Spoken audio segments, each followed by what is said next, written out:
ইমাম বাকের রহমাতুল্লাহ আলাইহি প্রথম সারির আল্লাহর ওলি ইমাম বাকির, তার বেটার নাম হলো ইমাম জাফর সাদেক রহমাতুল্লাহ আলাইহি।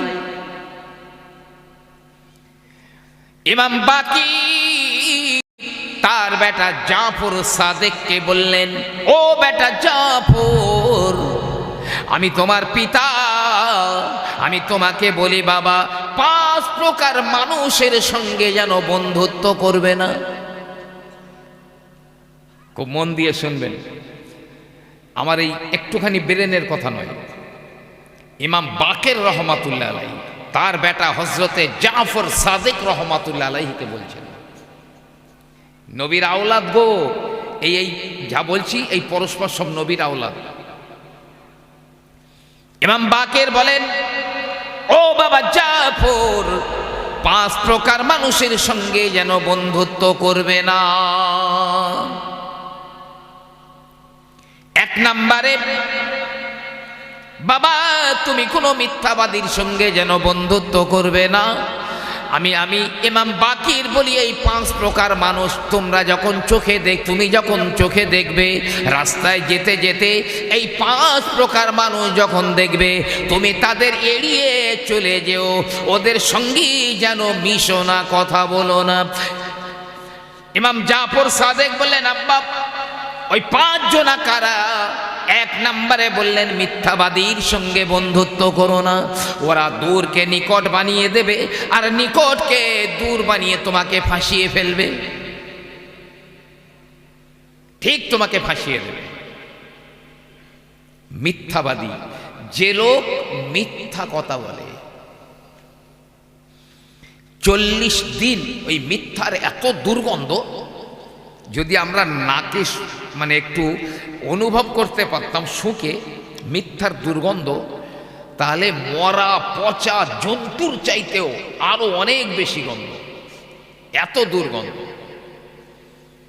40 দিন আল্লাহর কোনো রহমতের ফেরেশতা ওর আশেপাশে আসে না মিথ্যার দুর্গন্ধে, 40 দিন। আর পৃথিবীর মধ্যে সবচাইতে বড় মিথ্যেবাদী ইহুদি খ্রিস্টান বেঈমানেরা, সবচাইতে বড় মিথ্যাবাদী। আর ওদের দেখা দেখি আমরাও শিখেছি, তবে বিপদ কম আসবে না কিন্তু মিথ্যাবাদী। আমি হয়তো কখনো বলেছি, জানেন জীবজন্তুদের কাছে মিথ্যার সাজা একমাত্র মৃত্যুদণ্ড।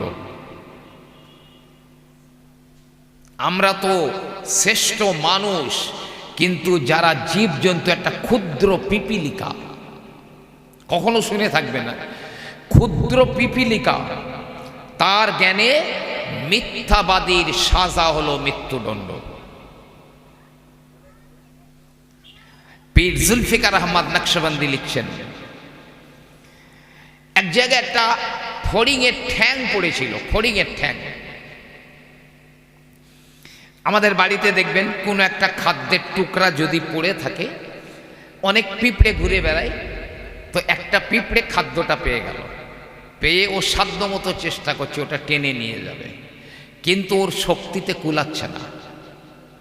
তখন ওই পিঁপড়েটা কি করে, ছোটে ওর গর্তে ওর দলের কাছে চলে যায়, গিয়েও একটা সংবাদ দেয়, একটা ইঙ্গিত দেয়, সংবাদ দেয়। দেখবেন পিঁপড়ের গর্ত থেকে হু হু করে এক দল পিঁপড়ে বার হয়ে এলো, এসে সবাই মিলে ওটাকে ধরে টেনে হিঁচড়ে ওর গর্তের মধ্যে নিয়ে গেল।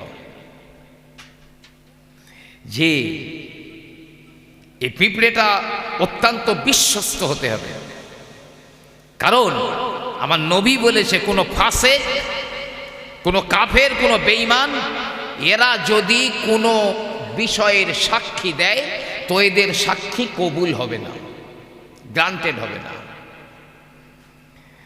তো একটা ফড়িংয়ের ঠ্যাং পড়েছিল,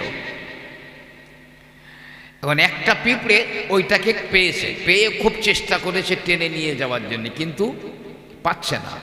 তখন ওই পিঁপড়েটা গর্তে গিয়ে খবর দিয়েছে, একদল পিঁপড়ে বার হয়ে হু হু করে আসছে। আর যে লোক দেখছিল ও লোক ওই পিঁপড়ের ঠ্যাংটা ওখান থেকে তাড়াতাড়ি সরিয়ে ফেলে দিয়েছে। এখন ওই সংবাদদাতা পিঁপড়ে এসে ঘোরাঘুরি করছে, ওরাও চলে এসেছে দলবল, ঠ্যাং নেই। তো হয়রান হয়ে যাচ্ছে। যখন নিতান্ত পেল না, দলবল ফিরে চলে গেল। ওই সংবাদদাতা পিঁপড়ে একাই রয়েছে, ও ঘুরছে, আর এ আবার ওই ঠ্যাংটা নিয়ে ওই একটা পিঁপড়ের সামনে রেখে দিয়েছে। এ আবার ওই ঠ্যাংটা পেয়ে আবার একটু টানা হেঁচড়া করলো, কিন্তু হচ্ছে না। আবার গিয়ে খবর দিয়েছে, আবার দলবল বেরিয়ে এসছে হু হু করে। এ তাড়াতাড়ি ঠ্যাংটা আবার সরিয়ে ফেলেছে। দলবল এসে আর খুঁজে পাচ্ছে না, এও হয়রান। এইরকম 3 বার করেছে। আর চতুর্থবারে 3 বার হয়ে যাওয়ার পরে 3 বারই দলবল এসছে। চতুর্থবারে আবার এই ঠ্যাংটা রেখে দিয়েছে, আর এ আবার গিয়ে ফের খবর দিয়েছে। আবারও দলবল সব বেরিয়ে এসছে, এ আবার ঠ্যাং তুলে নিয়েছে। দলবল এসে যখন পাচ্ছে না, তখন ওই পিঁপড়েরা ভাবলো এ প্রতিবারে আমাদের মিথ্যা কথা বলছে, এ প্রত্যেকবারে আমাদের মিথ্যা কথা বলছে। যদিও এই পিঁপড়েটার কোনো দোষ ছিল না, কারণ ঠ্যাংটা তো সরিয়ে রাখছিল অন্য একজন। ওই পিপলিকার দলেরা, পিঁপড়ের দলেরা সংবাদদাতা পিঁপড়েকে ঘিরে ধরে ফেললো। এ বারবার আমাদেরকে মিথ্যা সংবাদ দিচ্ছে। সব পিঁপড়েগুলো মিলে ওই সংবাদদাতা পিঁপড়িটাকে টুকরা টুকরা করে দিল। কারণ ওদের জ্ঞানে জানে যে মিথ্যা কথা বলে তার সাজা হলো একমাত্র মৃত্যুদণ্ড। মিথ্যাবাদীদের সঙ্গে যারা বন্ধুত্ব করবে, ইমাম বাকের বলছে সে অবশ্যই একদিন না একদিন ফেঁসে যাবে। অনেক বক্তারাও আছে, অনেক বক্তারাও মিথ্যা কথা বলে। দাওয়াত নিয়েছে, হ্যাঁ সকালবেলা ফোন হয়েছে, হুজুর যাচ্ছি। বিকেলবেলা হ্যাঁ যাচ্ছি। সন্ধেবেলা বলছে আমার দাদি মরে গেছে, কেউ বলছে আমার মা মরে গেছে, কেউ বলছে আমার বউ ডেলিভারি হতে গেছে। জি সুইচ অফ। আর খবর পাচ্ছে এখান থেকে 10 মাইল দূরে ওই বক্তাটা ওয়াজ করতেছে, এখান থেকে 10 মাইল দূরে। আর এরা খবর পেয়ে বাইক লে ওখানে গিয়েছে। জলসা থেকে নেমেছে, বলতে হুজুর কি ডেলিভারি হয়ে গেছে, কি সে দাদির দাফন হয়ে গেছে? বলেন ওই মুখ দেখানোর চাই তোর মাটিতে ঢুকে যাওয়া উচিত ভালো ছিল না? এই মিথ্যাবাদী এরা। ইমাম বাকের বলছে ওই মিথ্যাবাদীর সঙ্গে যেন বন্ধুত্ব করো না। 2 নম্বরে ইমাম বাকের বললেন, ও বাবা ছেলে, বাবা জাফর, যারা পাপী, যারা পাপাচার করে এদের সঙ্গে যেন দোস্তি করবে না, এদের সঙ্গে যেন বন্ধুত্ব করবে না।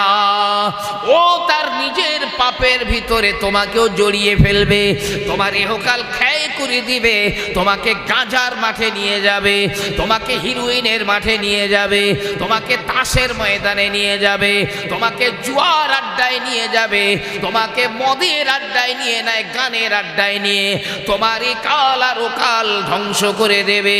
না না, ও জাফর বাবা শোনো, যারা পাপী অবাধ্য বান্দা, আমার আল্লাহর অবাধ্য, ওদের সঙ্গে যেন দোস্তি করবে না, বরং রাস্তায় যদি দেখা হয় ওদের থেকে দূরে সরে যাও, এড়িয়ে যেও, না দেখার ভান করে বেরিয়ে চলে যাও, বাঁচবে একাল আর ওকাল। জি, কিন্তু আমরা তো সচরাচর তাই করি। আর সেই বন্ধুদের পাল্লায় পড়ে কত হারাম কাজ হয়ে যায়, কত নামাজ কাজা হয়ে যায়।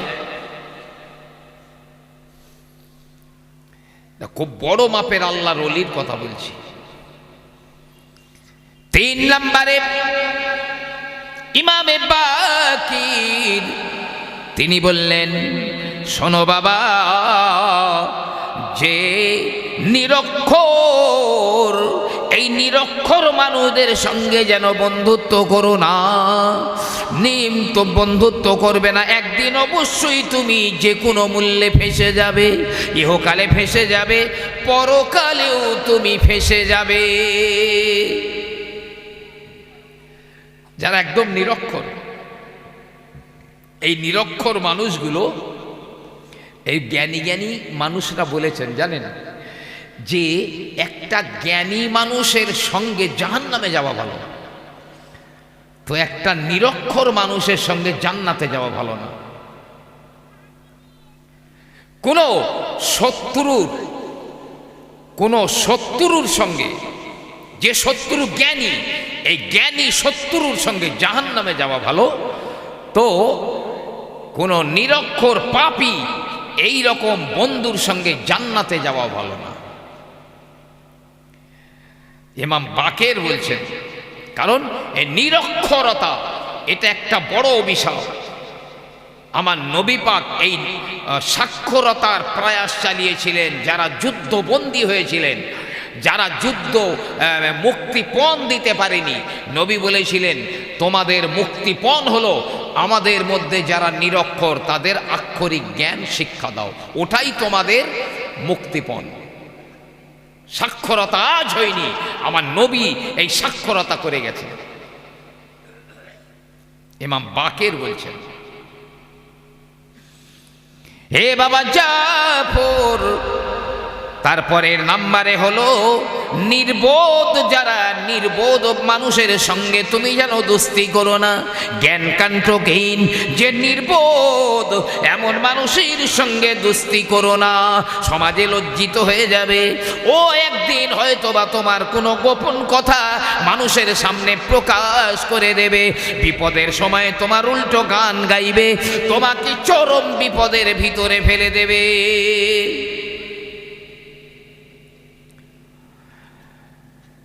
আর তারপরের নাম্বার কৃপণ। যারা কৃপণ মানুষদের সঙ্গে বন্ধুত্ব করো না। যখন তার কাছে তোমার প্রয়োজন পড়বে তখন সে তোমার বুড়ো আঙুল দেখাবে, বিভিন্ন রকম ছলনা করে তোমাকে ফাঁসিয়ে দেবে, অবশ্যই ফাঁসিয়ে দেবে।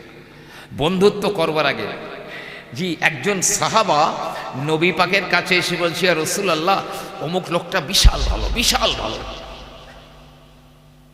নবী বলছে, তুমি তার সঙ্গে এক জায়গায় বসে খাওয়া দাওয়া করেছো, একসঙ্গে রাত্রিরে তার সঙ্গে শয়ন করেছো, বিশেষ করে তার সঙ্গে কি তুমি কোথাও ভ্রমণ করেছো, বাইরে কোথাও বেড়াতে গিয়েছো?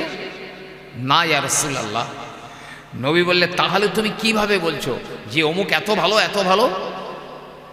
তার সঙ্গে একদিন ভ্রমণ করো, বাইরে বার হয়ে যাও, বাইরে বার হও, তখন বুঝতে পারবে সে ভালো না মন্দ। সফরে গেলে বন্ধু চেনা যায়। একসঙ্গে কিছুদিন এক জায়গায় শয়ন করলে, ঘুমালে বোঝা যায় সে বন্ধু কেমন। একসঙ্গে খাওয়া দাওয়া করলেও বোঝা যায়। এই জন্য ইমাম বাকির বলেন, যারা কৃপণ ওরা হলো আল্লাহর দুশমন। আল বখিল আদুল্লাহ, কৃপণরা হলো আমার আল্লাহ রব্বুল আলামিনের দুশমন। ওই আল্লাহর দুশমনদের সঙ্গে তুমি যেন বন্ধু করবে না। 5 নম্বরে, ও বাবা জাফর, যারা আত্মীয়তার সম্পর্ক ছিন্ন করে দেয় ওদের সঙ্গেও যেন বন্ধু করো না। কারণ আমার রাসূলুল্লাহ বলেছেন, লা ইয়াদখুলুল জান্নাতা কাতিউর রহিম, যারা আত্মীয়তার সম্পর্ক ছিন্ন করে দেয় ওরা কোনোদিন জান্নাতে যাবে না। তার সঙ্গে যদি বন্ধুত্ব হয়, সে যদি জান্নাতে না যাও, এও যাবে না। কারণ ওর সঙ্গে বন্ধুত্ব ছিল, আর যার সঙ্গে বন্ধুত্ব কিয়ামতে তার সঙ্গে উঠবে, তার সঙ্গেই পরিণতি, তার শেষ পরিণতি তাই হবে। নবী পাক বলছেন, যারা আত্মীয়তার সম্পর্ক ছিন্ন করে দেয় তারা জান্নাতে যাবে না, যাবে না, যাবে না।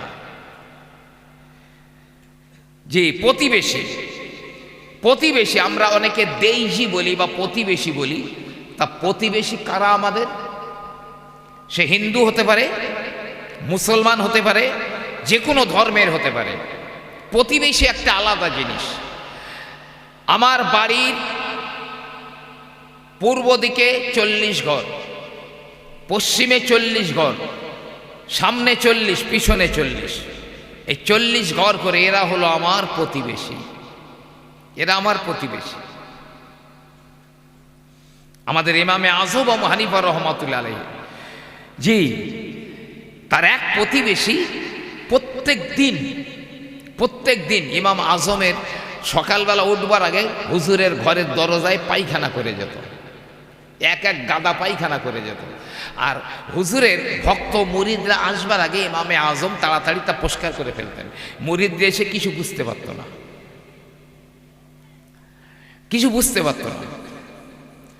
মানে একদিন ইমামে আজম আবু হানিফা রহমাতুল্লাহ আলাইহি তিনি উঠে দেখছেন আজ পায়খানা নেই। হুজুর চিন্তা করলেন নিশ্চয়ই ও কোনো ব্যাধিগ্রস্ত হয়েছে, নাই কোনো বিপদে পড়েছে, না তো কোনোদিন তো বন্ধ করে না।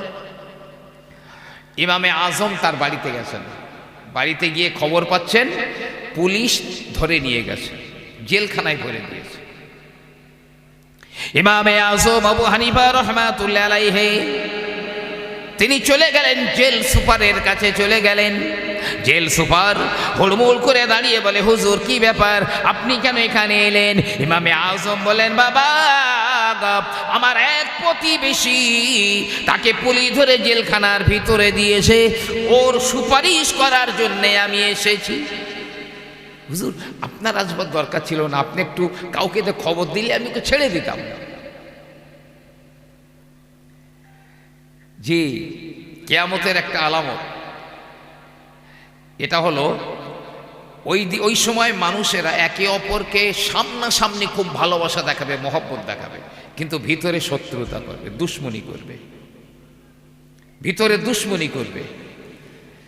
সে নিজের ভাই হোক, পাড়া প্রতিবেশী হোক, গ্রামবাসী হোক, কোনো মুসলমান হোক, যারা আত্মীয়তার সম্পর্ক ছিন্ন করে, প্রতিবেশীর অধিকার লঙ্ঘন করে, নবী বলছেন তারা জান্নাতে যাবে না। সাহাবাই কেরামরা এমনও বলতেন যে হয়তোবা নবী এই প্রতিবেশীকে এমন গুরুত্ব দিয়েছেন যে আমরা মনে করতাম হয়তো আমাদের সম্পত্তির ভাগ প্রতিবেশীদেরও দিতে হবে, এরকমও আমরা মনে করতাম, এত গুরুত্ব দিতেন। তো এই 5 জন ব্যক্তির সঙ্গে বন্ধুত্ব করতে নিষেধ করেছেন ইমাম বাকের রহমাতুল্লাহ আলাইহি। জাফর সাদেককে উপদেশ দিয়েছেন, এই দুনিয়ার বন্ধু আখিরাতে এক বিশাল কাজে লাগবে। কঠিন হাসরের ময়দান থেকে, কঠিন আযাব থেকে লোকটা বাঁচতে পারবে। সে বন্ধুটা আমার কেমন হওয়া দরকার? একজন সাহাবা নবীজির কাছে এসে বলছে, ইয়া রাসূলুল্লাহ, ইয়া হাবিবাল্লাহ, আপনাকে না দেখে তো আমি থাকতে পারি না। যখন আপনি আমার চোখের আড়াল হয়ে যান তখন আমার কলিজাটা খুবই জ্বালা করে আপনারই জন্যে। রসুল বললেন, দুনিয়াতে তুমি যাকে মহব্বত করবে কিয়ামতের দিনে তুমি তারই সঙ্গে থাকবে। যারা শহীদানদের ভালোবাসে, শহীদানদের সঙ্গে কিয়ামতের মাঠে উঠবে। নবীদের ভালোবাসে, নবীদের সঙ্গে কিয়ামতে উঠবে। যারা পীর ওলি আউলিয়া আলেম হাজি গাজী সুফি দরবেশ ভালোবাসে, তাদের সঙ্গে উঠবে। যারা মদখোর, গাঁজাখোর, তাড়িখোর, জুয়াখোর, হারামখোর, জেনাখোর, এদের সঙ্গে ওঠা বসা করবে, মহব্বত করবে, ওদের সঙ্গেই হাসর হবে। বিশ্বনবী আমার বললেন, মান তাশাব্বাহা বিকওমিন ফাহুয়া মিনহুম। কেউ যদি দুনিয়ার জমিনে যাদের দেখে যার মতো হয়ে চলবে, আমি রাসূলুল্লাহ বলি ও তো তাদের দলের মধ্যে, তাদের দলভুক্ত। কিয়ামতের ময়দানে তাদের সঙ্গেই তারা হাসর হবে। ওদের পরিণতি যা হবে এর পরিণতিও তাই হবে, একদম ওর পরিণতিও তাই হবে। ভাই আমার, বাবাজিরা আমার, এই দুনিয়ায় যাদের দেখে কথা বলি, যাদের মতো হয়ে চলি, যাদের মতো হয়ে লেবাস পোশাক পরি, আমার গোটা মাথা থেকে পা পর্যন্ত যাদের মতো করে আমি চলতে চাই, ওরা একদিন কাল সাপ হয়ে দাঁড়াবে। জাহান্নামের কঠিন আযাব গ্রেফতার করবে। ঈসা নবী আলাইহিস সালাম এক গ্রামের উপর দিয়ে হেঁটে হেঁটে যাচ্ছেন, একটা গ্রামের উপর দিয়ে হেঁটে যাচ্ছেন। গ্রামটা বিরান হয়ে গেছে, একটা ঘর বাড়িও দাঁড়িয়ে নেই মাথা উঁচু করে, পুরো বিরান হয়ে গেছে, একটা লোকও পিছে নেই। নবী ঈসা আলাইহিস সালাম তিনি মনে মনে বললেন, নিশ্চয়ই কোনো খোদার গজবে এরা ধ্বংস হয়ে গেছে, আল্লাহর কোনো গজবের কারণে এরা তো ধ্বংস হয়ে গেছে। নবী ঈসা আলাইহিস সালাম তিনি তো মরা মানুষকে জীবিত করে দিতে পারতেন। ঈসা নবী চিৎকার দিয়ে বললেন, ইয়া আহলাল কারিয়া, ও এই গ্রামের মহল্লার মানুষেরা, চিৎকার দিলেন। এক ব্যক্তি, দেখা যায় না আওয়াজ শোনা যায়, এক ব্যক্তি জবাব দিল, লাব্বাইক ইয়া ঈসা রুহুল্লাহ, ও আল্লাহর নবী ঈসা, এই তো আমি হাজির রয়েছি। ঈসা নবী বলছেন, এই তোমরা কিভাবে ধ্বংস হয়ে গেলে, কিভাবে তোমরা ধ্বংস হয়ে গিয়েছো? জবাব দেয়, ও নবী ঈসা, রাতের বেলা আমরা শোক ও নিদ্রার ভিতরে ছিলাম, যে যার বাড়িতে আরামের ঘুমে বিভোর হয়েছিলাম, কিন্তু ঘুম ভাঙবার আগে আমরা দেখি আমরা তো হাবিয়া জাহান্নামের ভিতরে ঢুকে গেছি, হাবিয়া জাহান্নামে ঢুকে গেছি। তো তোমরা ধ্বংসটা হলে কেন? কাজ করতে কি কি কাজ করতে তোমরা? জবাব দিল নবী ঈসা, কাফের বেঈমান ওরা যা বলতো আমরাও তাই বলতাম, ওরা যা করতো আমরাও তাই করতাম, ওদের সঙ্গে ওঠা বসা করতাম, ওদের কৃষ্টি কালচার গুলো জীবনে বাস্তবায়িত করতাম। এক নম্বর। আর ওরা যেমন বলতো আমরাও তেমন বলতাম। দুই নম্বর, তাগুতদের সঙ্গে আমরা বন্ধুত্ব করতাম, ওই কাফের বেঈমান বেদিন ওদের সঙ্গে বন্ধুত্ব করতাম। এই দুটো কারণে আমরা ধ্বংস হয়ে গেছি। নবী ঈসা বললেন, তুমি একা কেন কথা বলো? তোমার আর সঙ্গীরা কই? তুমি একা কেন কথা বলছো?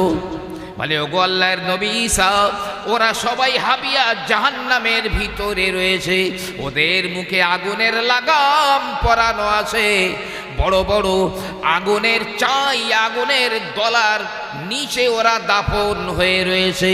ও আল্লাহর নবী ঈসা, জাহান্নামের এক একটা আগুনের চাই গোটা পৃথিবীর চেয়ে বড়। সে আগুনের বড় বড় চাই দলা, তার নিচে ওরা দাফন হয়ে রয়েছে, আবার মুখে আগুনের লাগাম পরানো রয়েছে। এজন্য কথা বলতে পারছে না।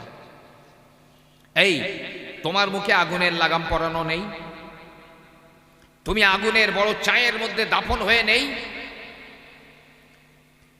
ও আল্লাহর নবী ঈসা, আমি কাফেরদের সঙ্গে ওঠা বসা করতাম বটে, তবে ওরা যা করতো আমি করতাম না, ওরা যা বলতো আমি তাই বলতাম না, আর ওরা যা করতে বলতো তাও আমি করতাম না।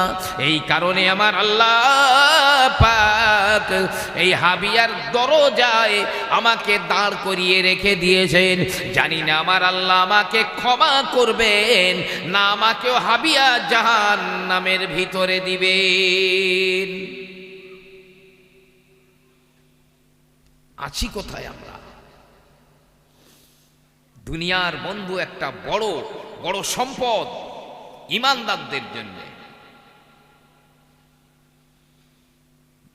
আমার বিশ্ব নবী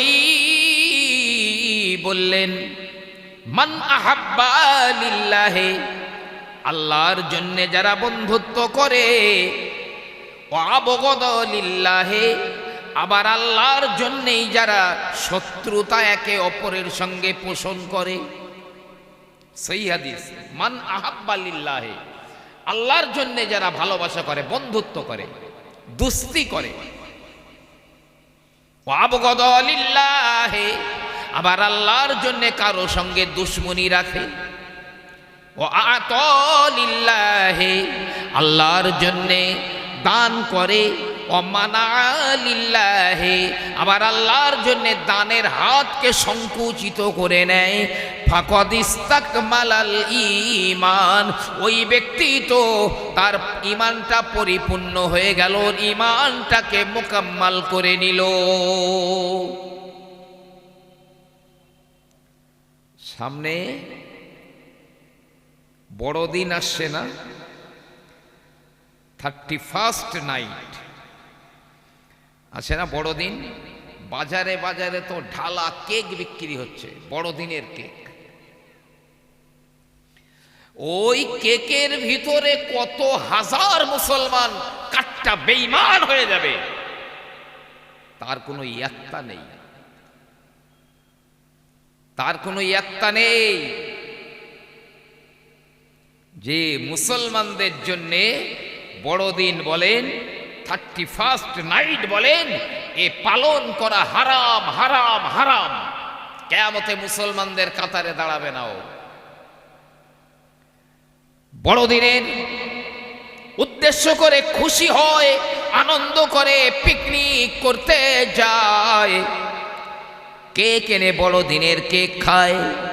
কিয়ামতের ময়দানে মুসলমান ইমানদারদের কাতারে জায়গা হবে না, বরং ওই খ্রিস্টানদের কাতারে দাঁড় করিয়ে দেবেন। আমার আল্লাহ রাব্বুল আলামিন বলেন, ইয়া আইয়ুহাল্লাযীনা আমানু লা তাত্তাখিযুল ইয়াহুদা ওয়ান নাসারা আউলিয়া, ওই বান্দারেরা ইহুদিদের সঙ্গে আর খ্রিস্টানদের সঙ্গে যেন বন্ধুত্ব করো না, ওদের কৃষ্টি কালচার জীবনে বাস্তবায়িত করো না। মনে রেখে দিও, ওরা কোনোদিন তোমাদের বন্ধু নয়। ইহুদি খ্রিস্টান বর্তমান সবচাইতে নিকৃষ্ট জাতি হলো ইহুদি জাতি, যাদের নিজস্ব কোনো দেশ নেই, জবরদখল করা দেশ ইসরায়েল। এরা 70 জন নবীকে পর্যন্ত শহীদ করেছিল ইহুদি জাতিরা। আমার নবী পাককে হত্যার অনেক চেষ্টা করেছিল, অনেক হত্যা করবার চেষ্টা করেছিল। যে আর এর পিছনের মদদ খ্রিস্টানদেরও আছে। আমার আল্লাহ পাক বললেন, বা'দুহুম আউলিয়াউ বা'দ, ওরা হলো একে অপরের বন্ধু। ও মুসলমানেরা, না না, ইহুদি আর খ্রিস্টানরা তোমাদের কোনোদিন বন্ধু ছিল না, আর হতেও পারে না। আমার নবীকে পর্যন্ত কতবার মেরে ফেলার চক্রান্ত করেছিল জানেন? নবীজি একবার দেয়ালের পাশে বসে রয়েছেন, ওরা উপর দিয়ে বড় পাথর নিয়ে উপরে উঠে গেল, পাথর ফেলে আমার নবীকে হত্যা করার জন্যে। জিবরিল আমিন আলাইহিস সালাম আমার নবীকে সংবাদ দিয়ে দিলেন, আপনার সঙ্গীদের নিয়ে এখান থেকে সরে যান, ওরা পাথর নিয়ে রেডি হয়ে গেছে। নবী সরে গেলেন। খয়বার যুদ্ধের পরে এক ইহুদি মহিলা আমার নবীকে বিষ দিয়েছিল, ছাগলের সামনের পায়ের গোস্তের সঙ্গে। একজন সাহাবাও মারা গিয়েছিলেন। জিবরিল আমিন আলাইহিস সালাম আমার নবীকে খবর দিয়ে দিলেন। নবীর মুখে তখন ওই বিষ মাখানো গোস্ত রয়েছে, নবী ফেলে দিলেন। তবে ওই বিষের জ্বালা মাঝে মাঝে নবী অনুভব করতেন। এমনকি আমার নবীর ইন্তেকালের সময়ে নবী আমার বললেন, ও বিবি আয়েশা, ওই বিষের যন্ত্রণা আমি এখন অনুভব করছি। এমনকি আমার নবীকে জাদু করেছিল। আমরা মুসলমানরা এত নির্লজ্জ বেহায়া, তাদের পা ধরে চাটাচাটি করছি এখনো।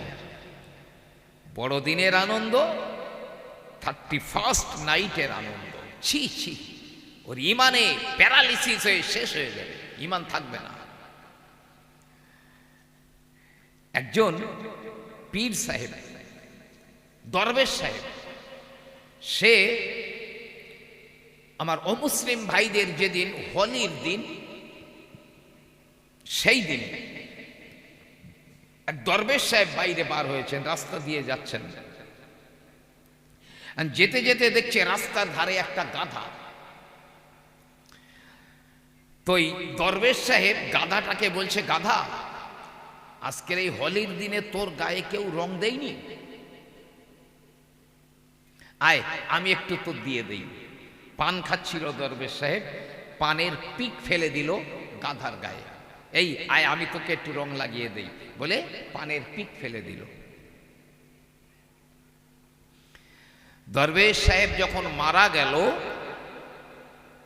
মারা যাবার পরে যথারীতি দাফন কাফন হয়ে গেল। তো কয়েকদিন পরে এক ব্যক্তি স্বপ্ন দেখছে দরবেশ সাহেবের, হে দরবেশ সাহেব, আমার আল্লাহ পাক তোমার সঙ্গে কেমন ব্যবহার করেছে। দরবেশ সাহেব বলে, খুব জোর বেঁচে গিয়েছি, আমি যখন চলে এলাম আমার আল্লাহ রব্বুল আলামিন আমাকে বললেন তুমি শিরক করে এসেছো, এই তুমি শিরক করে এসেছো। আমি বললাম আস্তাগফিরুল্লাহ, আল্লাহ আমি তো শিরক করি না। আল্লাহ বলছে না, তুমি শিরক করে এসেছো। কই শিরক করলাম?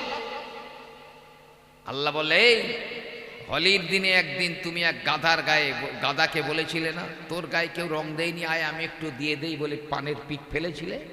তুমি তো ওদের মুসাবাহাত করলে, ওদের মতো করলে, তুমি তো ওদের দলের মধ্যে তুমি মুশরিক হয়ে গেলে।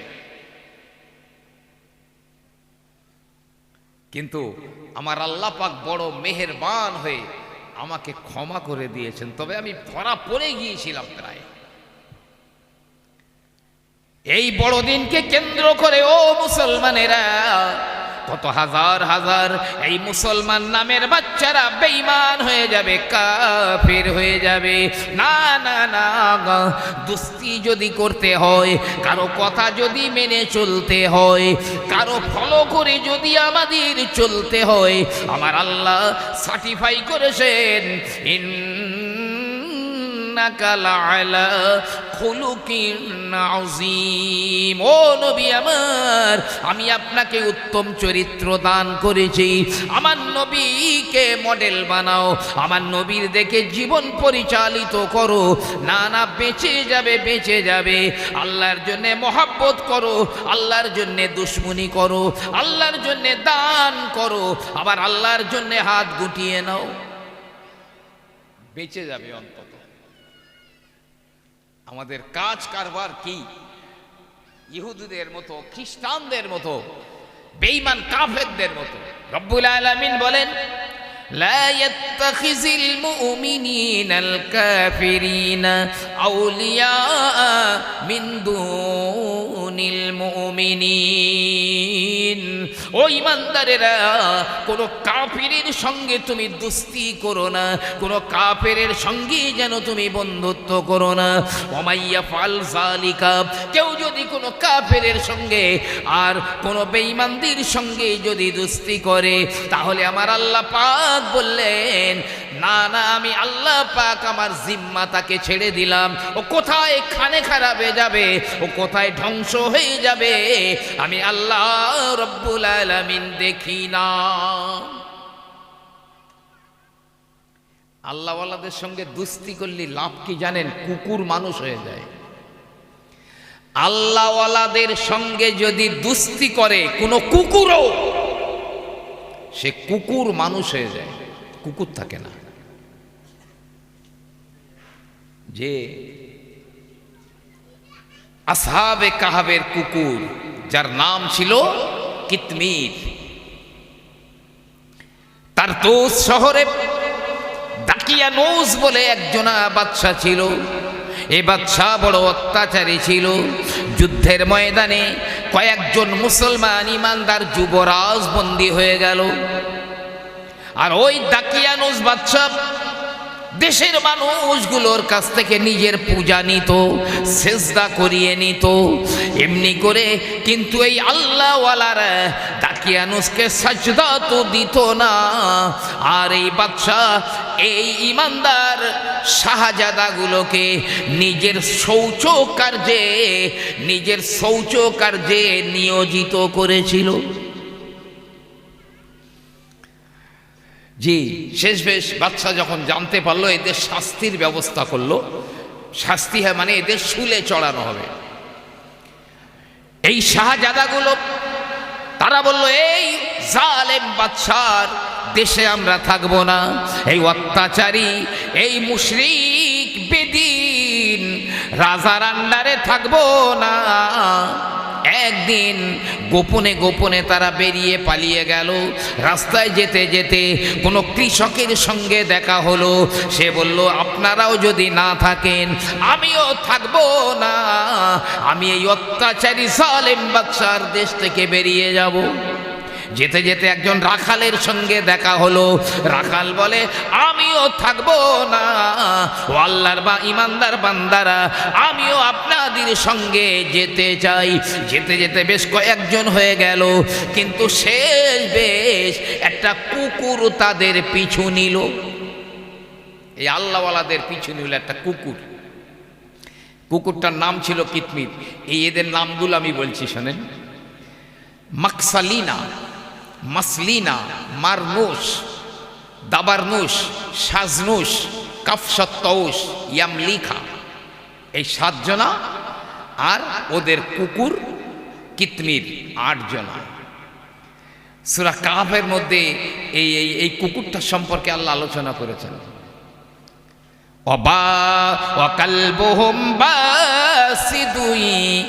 ওই কুকুরটা 2 হাত প্রসারিত করেছিল, 2 হাত প্রসারিত করে গুহার সামনে বসেছিল।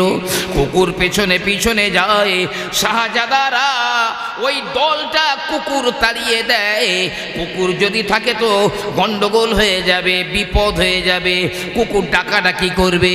হয়তো দাকিয়ানুস বাদশার আমলারা আমাদের খুঁজবার জন্যে বার হয়ে শেষ বেশ কুকুরের জন্যে হয়তো ধরে ফেলবে।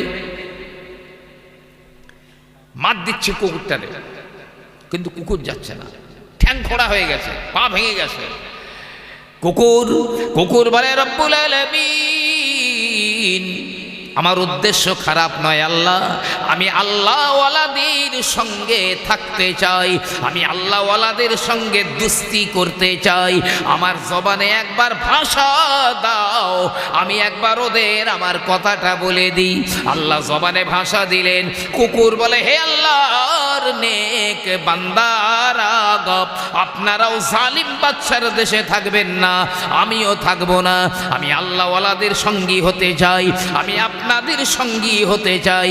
আমি তো কোনো ক্ষতি করি না, আর কোনো ক্ষতি করব না। ওরাই কুকুরটাকে কোলে করে নিল, নিয়ে এক গুহার ভিতরে আত্মগোপন করলো। আর কুকুর গুহার মুখে 2 হাত ছাড়িয়ে বসে পড়ল।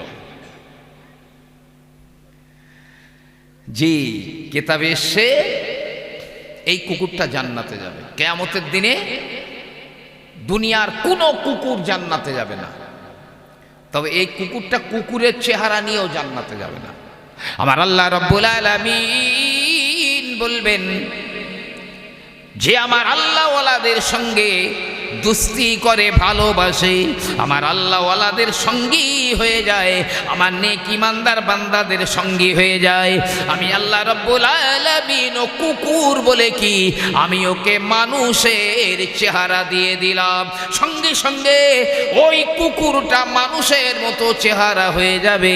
আর ওই আসহাবে কাহাবদের সঙ্গে ওই কিতমির জান্নাতি হয়ে যাবে। বন্ধুত্ব এমন একটা জিনিস,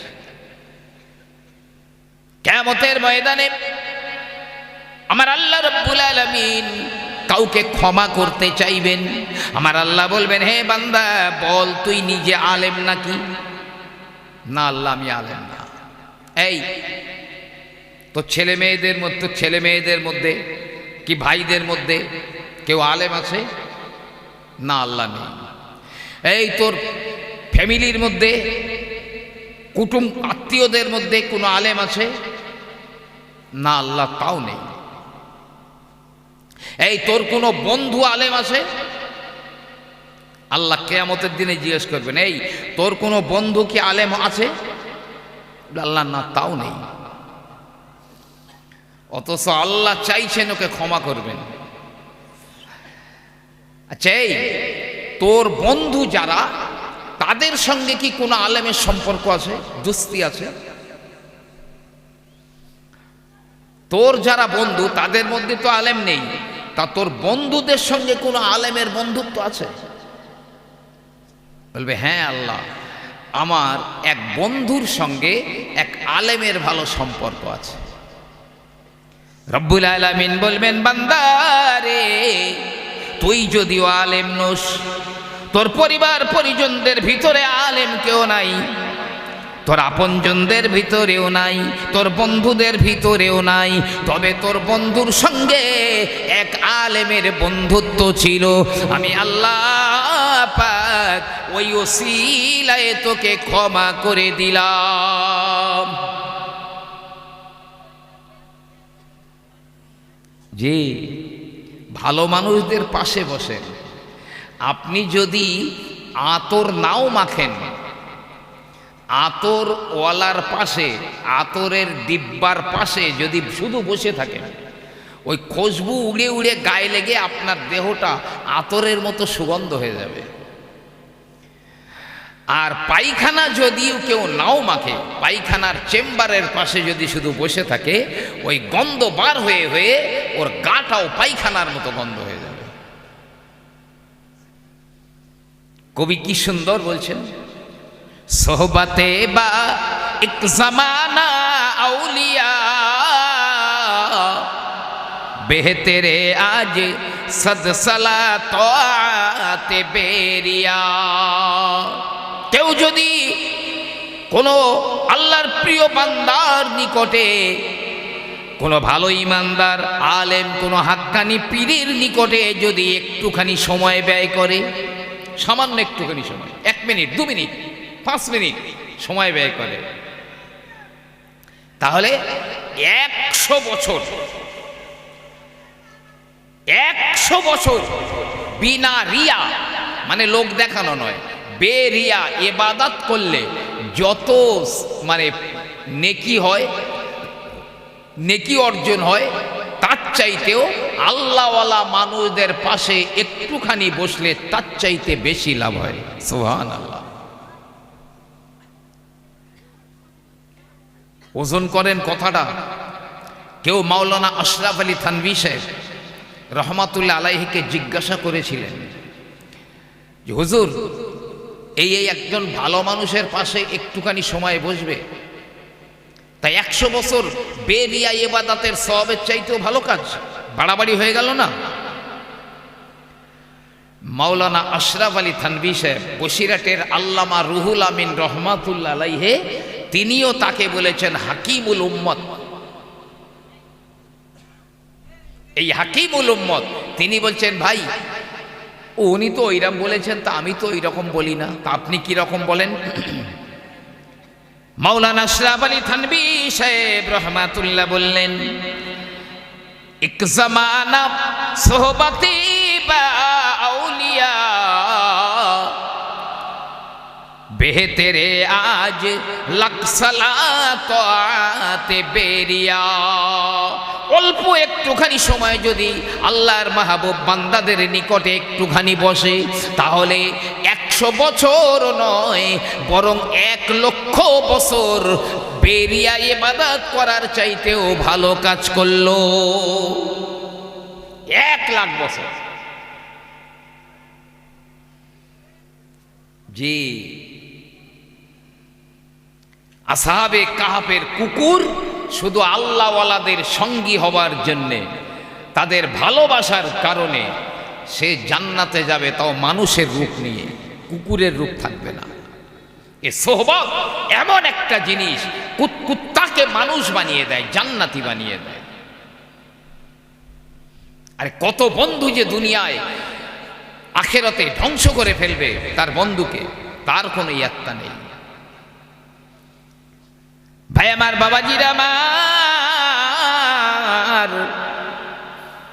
আমি আপনাকে বলি,